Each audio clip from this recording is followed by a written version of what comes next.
I think for a lot of people in a narcissistic abusive relationship, they really become sleuths. They become Sherlock Holmes. They become the person who's going to dive in and try to figure out what is going on.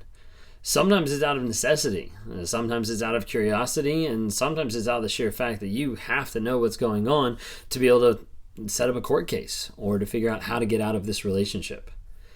If you're in a relationship with someone who has narcissistic traits or has gone through this abusive cycle, you probably have had to go through and figure out, how do I even get proof of what's happening? How do I get proof to be able to leave the marriage and be able to process it effectively in court? How do I get proof that they're with another person? How do I get proof that they're abusing someone else? And that can be very confusing, very taxing. I've talked to people that they've hired private investigators. I've talked to people who have had to do many different things to try to figure out what is going on. And it can be super confusing and super hard because the narcissist at the same time is lying and is gaslighting, is manipulating, and is trying to distract you from all that to be saying, hey, I'm totally faithful. I'm totally in love with you. I'm not doing anything else. When in reality, they are.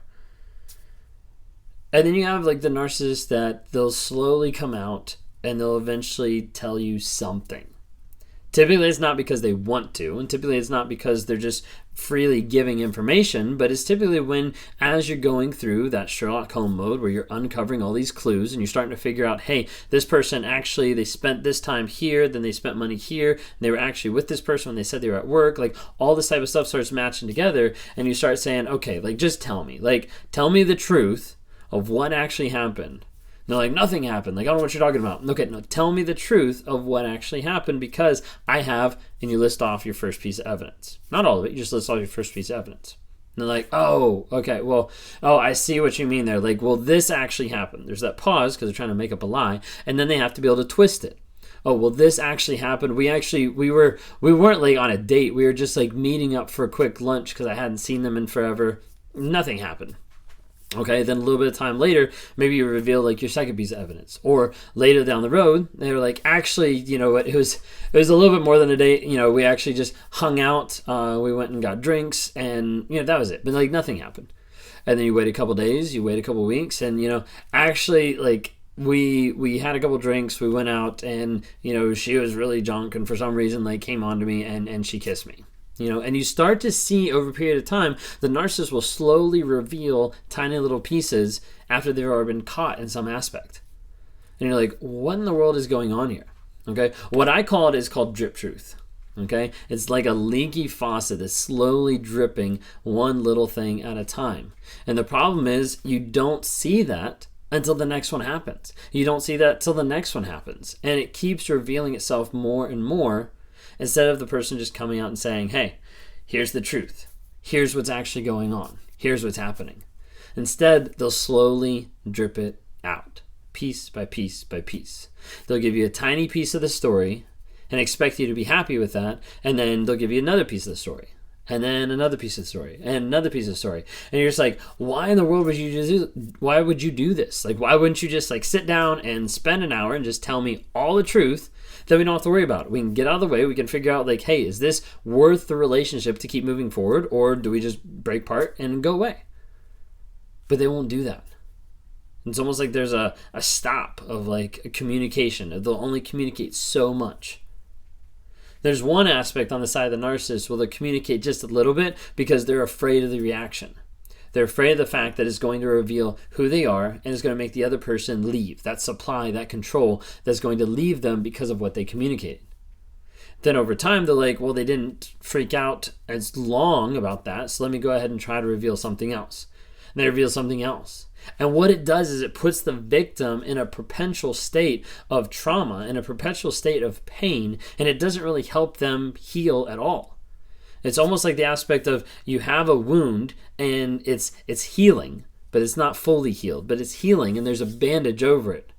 But the bandage has started to adhere to it because it's been on there so long. And the narcissist just walks up to it and rips it off and tears the wound that's underneath.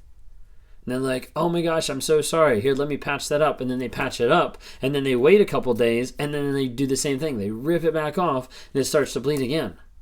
That's literally what's happening with drip truth, where the narcissist has this entire truth that they're hiding, and they won't be honest about, but they'll give tiny little nuggets. They'll give tiny little pieces to you. Oftentimes it's just drive-by time of like, okay, she caught me in this, so let me go ahead and say this. I don't think she knows about this, so let me go ahead and just say bits and pieces, and they'll try to get that out there to try to avoid a situation. Then later you come back and you're like, that's not all I heard this. Or if that was the case, then why do we have these text messages? Why did you go to this location a week after you told me? Like, all this stuff starts coming out, and they start to drip that truth piece by piece, and it hurts and it damages people constantly. You cannot be fully loved. There's no way for a person to be fully loved until they're fully known.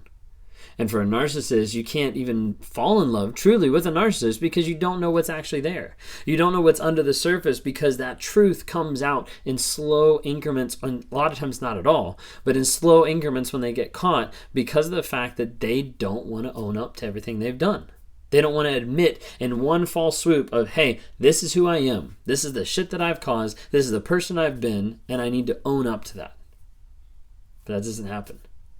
Instead, we go through drip truth and straining it out over a long period of time where you get hurt and invalidated every week, every month, whatever the cycle might be. There's another aspect of a narcissist will give you drip truth to try to control the narrative. If you catch them that they were in a location, they'll tell you a lot of times a vague idea or concept about that location or about why they were there. Why? Because it's a lot easier to construct the story if the story is vague. If the story is specific, then it's a lot harder to deviate from that and to build a constructive lie. But for the narcissist, they'll give a generic thing. I was in this town hanging out. Okay? Very generic. They were in that direction. They were in that town hanging out. But they don't say anything else. Why? Because if you're satisfied with that, if you back off, if you take a moment and be like, oh yeah, okay, you were probably there for work. Oh yeah, I was there for work. When in reality, there's a lot more to the story.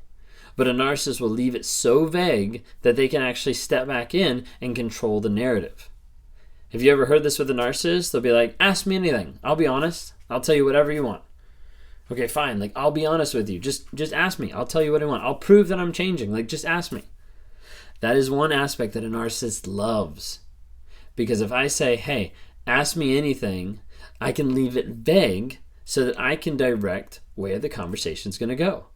So when you bring up, like, why were you over in this place? And they say, oh, like, I was doing this and this. And they'll, like, leave it super vague. Like, went to the grocery store. Okay, well, if you went to the grocery store, why did you go to this ATM, like, around the corner? Like, we have money in the bank. Like, why did you go to that ATM? Oh, well, I needed cash out to be able to pay for a barber. Like, whatever it is, like, they'll keep making those lies on top of stuff. And the more they make the lies, the more it gets confused, the more they'll have a chance to actually slip up.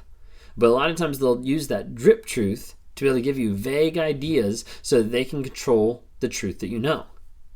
You'll find this a lot in the aspect of when you walk into the room and you have all the information and you only tell them one out of like the 5 things that you know, you'll see that drip truth happen because they don't know what you know. And as a result, they'll continue to try to piece it out or give like small snippets so that they don't have to own or be accountable for the whole thing, and they can just hopefully let it slide by. That one truth will be enough to kind of push it to the side so they can keep moving on so that life will go back to normal and they go back to abusing you and manipulating you. That is oftentimes how narcissists uses drip truth in the lives of others as they treat them that way and hurts them because it's a painful, painful process of having that truth slowly dripped and dragged over time. That's what I struggled with. And for me, it took probably like a year of dripping the truth, or a year of like, oh, I forgot, I didn't tell you this, or oh, this actually happened, or oh yeah, remember we went to this restaurant? And then my wife's like, no, we never went. And I was like, oh, yep, wrong person. And that drip truth will slowly hurt and destroy those victims. If you're someone out there today who has these lies and you're actually thinking about the possibility of being honest, be 100% honest. What do you have to lose? Either a long relationship that's built on lies or a short relationship that's actually built on truth. Once you can get past that fact of, hey, these lies are going to destroy other people and they're going to destroy you, It's a lot easier to embrace truth, call off the relationship, and find somebody who can meet you in that spot with that same truth, can meet you with where you are, of who you are. If you're in that relationship where you're struggling with that drip truth, you got to get to the bottom of it as best you can to be able to figure out, hey, what is actually going on? But you can't do that unless you're working on yourself and you're growing yourself. A lot of times people get so caught up with dealing with the narcissist and focusing on the narcissist and figuring out the narcissist that they lose themselves, that they forget who they actually are at their core, who they want to be, where their vision is, what their goals are, and they sacrifice that to help someone else's problems. You have to deal with a solid place in your life before you can try to help other people. And as you continue to grow and as you continue to become the person that you are meant to be, that's where you can start to see, like, hey, this relationship is toxic and I shouldn't be a part of it anymore. If you're interested in talking a little bit more about that, there's a link down below that you can click to do one-on-ones. Would love to be able to meet with you, interact with you. My wife's on there as well. She's going to be doing some one-on-ones as well. So we're excited to be able to introduce that to some people out here. Thanks so much.